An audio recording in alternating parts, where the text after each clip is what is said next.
ভয় করছে, পুলিশ ভয় করছে, পুলিশ ভয় করছে, মমতা ব্যানার্জি দালাল পুলিশ সক্রিয় কাজ করার ক্ষমতা নেই। অভিষেক সার্টিফিকেটের বিরুদ্ধে এই সমস্ত দালাল পুলিশ মমতার বিরুদ্ধে মমতা পুলিশ বেঁচে থাকতে মমতা বেঁচে আছে না মরে গেছে আমাদের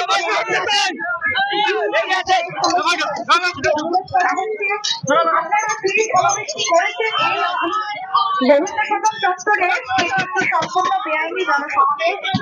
এই জনসমাবেশটি চক্রবন্ধ করুন, তা না হলে আমরা সমস্ত রকমের আইন 3 দফা দাবি নিয়ে গোটা রাজ্যে যে ওয়াকফ সম্পত্তি লুট হচ্ছে সেই লুটের প্রতিবাদ জানিয়ে ওবিসি বঞ্চনা সেই বঞ্চনার প্রতিবাদ জানিয়ে এবং মুর্শিদাবাদে দাবি জানিয়ে আজকে আমরা শান্তিপূর্ণ মিছিল এবং এই মিছিল থেকে আমরা ডিএম সাহেবের কাছে যেতে চাইছিলাম আলোচনার সাপেক্ষে আলোচনা করতে চাইছিলাম, কিন্তু ইতিমধ্যে আমরা পৌঁছানোর সময় আমাদের কোনো অনুমতি দেয়নি।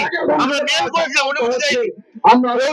এখানে পৌঁছানোর পরে হঠাৎ করে আমাদের রাজ্যের সম্পাদক সভাপতি জেলা সভাপতি হিসেবে জেলা সভাপতি সম্পাদক সহ 5 জনকে পুলিশ ব্যারিকেডের উপরে নিয়ে চলে গেল। এখন শুনছি যে গ্রেফতার করলো। এই গ্রেফতার কি হলো জানি না আমরা, কিন্তু আমরা বলছি যে আমাদের গ্রেফতার যদি করেছে তাহলে ছাড়া ব্যবস্থা করতে হবে, নচেত এই আন্দোলন বড় আকারে একের পর এক ডেট দিলেও ছাত্রছাত্রী এখনই যাবো মাথা উঁচু করে আমরা বারবার